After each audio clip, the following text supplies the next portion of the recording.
En este video vamos a hablar acerca de la importancia que ha tenido la ciudad y la Plaza de las Tres Culturas en el paso del transcurso de la historia de México, desde los tiempos prehispánicos, pasando por la época novohispana, hasta los tiempos contemporáneos que ha tenido este lugar y su impacto que ha influido en la sociedad capitalina.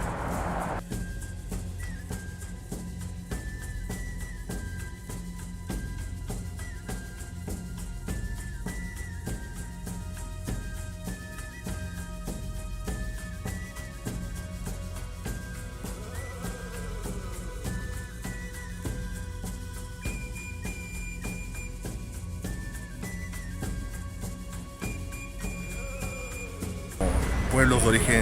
orígenes teotihuacanos. Más tarde, en el posclásico, Tlatelolco fue habitada por una facción de los mexicas que se dividieron de la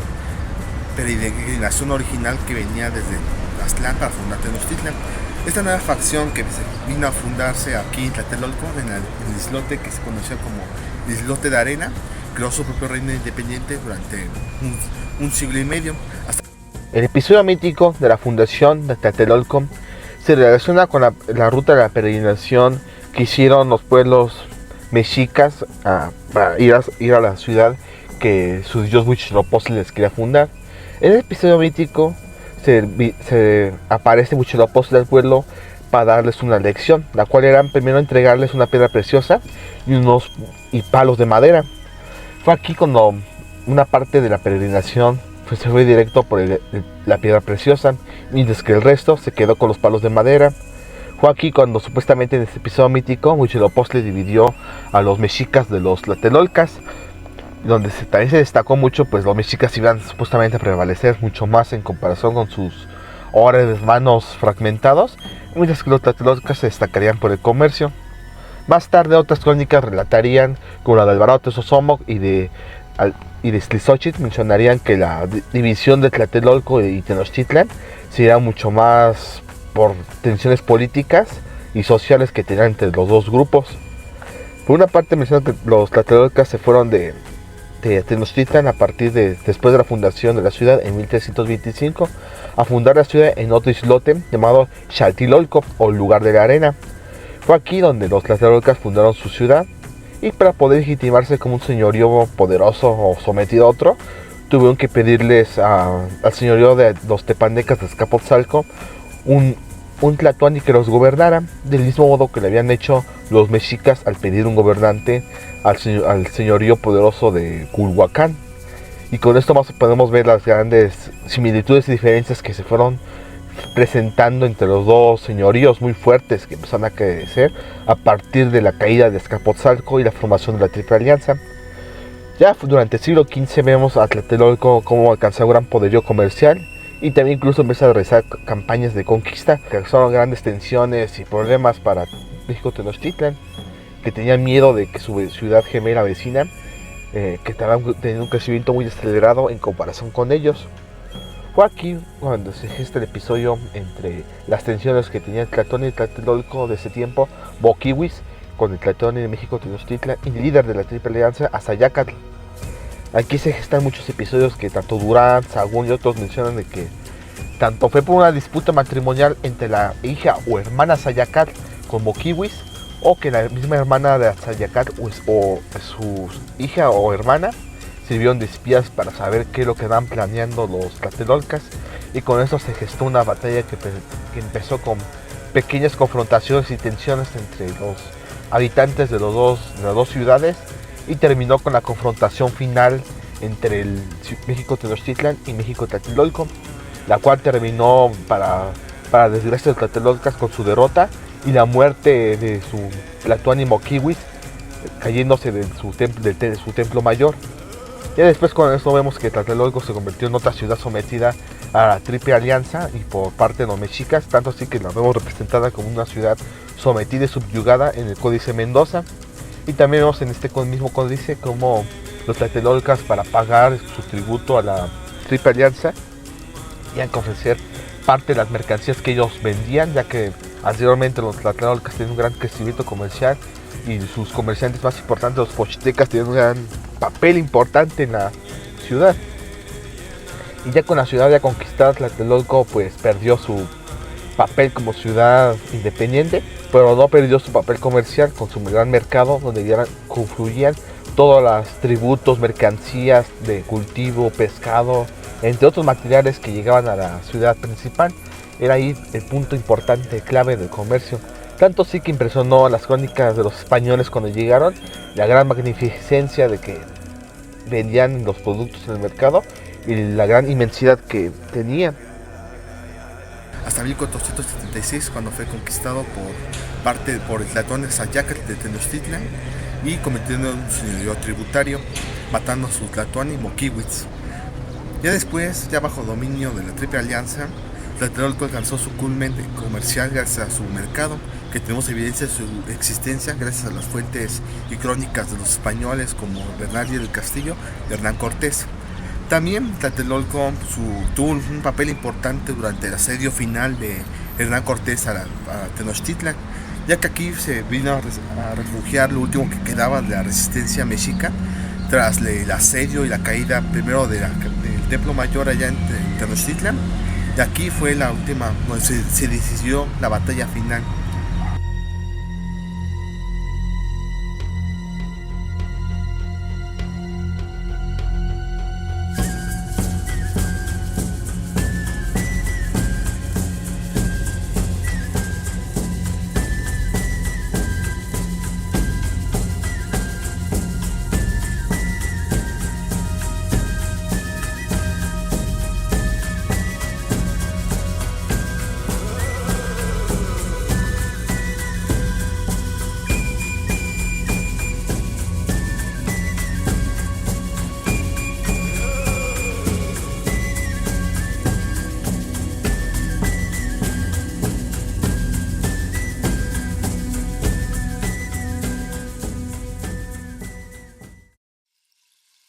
Después de la caída de Tenochtitlan en 1521, pues aquí se reformuló la nueva ciudad, la ciudad novohispana. Y aquí Tlatelolco jugó un papel más o menos importante durante las primeras décadas del dominio español aquí, ya que aquí se construyó, como vemos aquí atrás, la iglesia de Santiago Mataindios. Digo Mataindios porque pues, Santiago era un santo patrono de los españoles cuando llegaron aquí, y un santo guerrero, que en España se lo asocia mucho con las guerras de reconquista medievales. Y aquí en América Latina ya se relacionó más ahora con las campañas de conquista del siglo XVI. Bueno, pues aquí vemos esta iglesia, y más tarde, durante esta misma década de los 1520, se fundó el Colegio de Santiago en Tlatelolco. Y este colegio tenía la función principal de educar a la nobleza indígena y a los indígenas que fueran disponibles del Valle de México o incluso de afuera, para poder educarlos a la usanza española. Y aquí fue aprovechado por el fraile Bernardino de Sahagún para realizar su libro Historia de las Cosas de Nueva España, dicho libro apoyado por la fuente oral que dieron los indígenas de aquí, para armar su historia, cómo era su vida, más un toque más antropológico de cómo era la forma de vida de los mexicas. Este colegio tuvo un éxito durante la gran parte del siglo XVI, hasta por 1540, 1580, cuando ya por la autoridad virreinal más en potencia y que no queda mucho ya educar a la nobleza indígena, pues la escuela dejó de recibir ya estudiantes y más tarde tuvo que cerrar. Entonces ya hasta ya después ya pues, el resto del siglo XVII, XVIII, XIX, pues Tlatelolco quedar en marginalidad en lo más lejano de lo que era la Ciudad de México, tanto así que aquí nomás era ocupado durante un tiempo por las redes ferroviarias que conectaban con la ciudad, pues cerrara. Ya durante el resto del siglo XVII, XVIII, XIX, Tlatelolco podemos decir que estuvo en un rango de abandono y de marginalidad, ya que Tlatelolco se consideró como las afueras de la capital, tanto así que la ciudad, esta parte de Tlatelolco, estuvo abandonada durante un rango de tiempo, tanto así que solo era ocupada por unos cuantos habitantes y era nomás interconectada por las vías ferroviarias. No sé, hasta la década de los 1950 y 60, cuando empezó nuevamente el interés por esta zona. En el siglo XX, Tlatelolco empezó a jugar un papel más importante en el escenario de la Ciudad de México, ya que durante las redes ferroviarias empezaron a quedar en desuso y se empezó con el crecimiento de la más gran mancha urbana que lo que es la Ciudad de México. Fue entonces durante la década de 1960 a 1964 cuando el arquitecto Enrique Pani, en colaboración con otros arquitectos y financiados por el gobierno de Adolfo López Mateos, empezó la construcción de la unidad habitacional Nonoalco Tlatelolco, la cual tenía la función de que pues, se llenara más de habitantes de la ciudad y que tuvieran más funcionalidad la nueva urbanización que se andaba presenciando en la capital durante la década de los 60. También aquí pues, fue durante esta misma década del 68 cuando ocurrió el trágico evento de la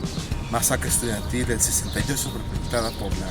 por el gobierno, que fue otro de los episodios más trágicos que presenció Tlatelolco durante toda su historia. En 1985 también Tlatelolco fue testigo de otra tragedia que fue la caída de la unidad habitacional de Nuevo en la que se perdieron miles de vidas. Y aquí se vio pues la poca conocimiento, incluso el poco conocimiento que se tenía del subsuelo que conformaba esta parte de la Ciudad de México, que hizo que se modificaran muchos ámbitos de las construcciones urbanas, donde jugó un papel importante Tlatelolco. Pues ya actualmente pues Tlatelolco, gracias a su gran y rica historia que tiene, podemos ver de cómo aquí confluyen el pasado prehispánico, el novohispano y el actual que los conforma actualmente. Y aquí podemos ver que ha ocurrido actualmente hay mucha conmemoración desde el movimiento del 68, festividades de luto de las personas que perecieron durante el temblor del 85 y eventos culturales donde pues a pesar del transcurso del tiempo Tlatelolco sigue figurando como un lugar importante de confluencia poblacional con fines culturales y de conmemoraciones anualmente. Aquí podemos ver su importancia que tiene hasta hoy en día. Espero que les haya gustado el video. Nos vemos hasta la próxima. Bye.